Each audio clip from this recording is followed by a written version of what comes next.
the market. I'm going to own this market for 3 months if I can beat my competitors in, and I get all the revenue that comes from that.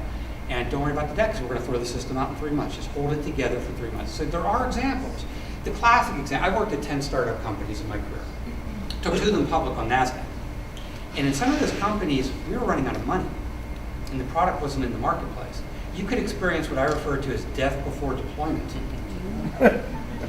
We're going to die if we don't get the product out and start generating some revenue. You're not as worried about your technical debt when you're in the situation of you're about to die, right? You can triage the patient, right, and worry about the consequences of that later. But most of you are probably not at startup companies where that's the scenario you have, although a lot of companies tend to act that way.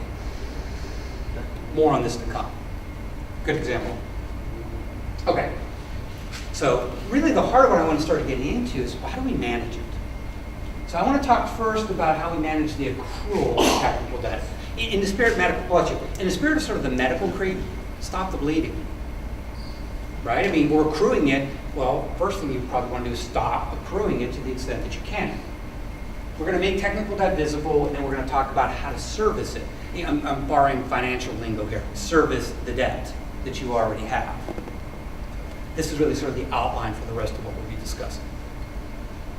Let's talk about managing the accrual of the debt. So, let me first ask you a question.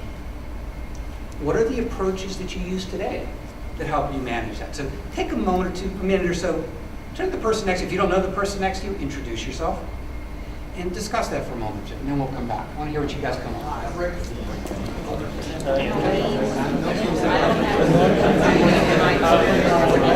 with.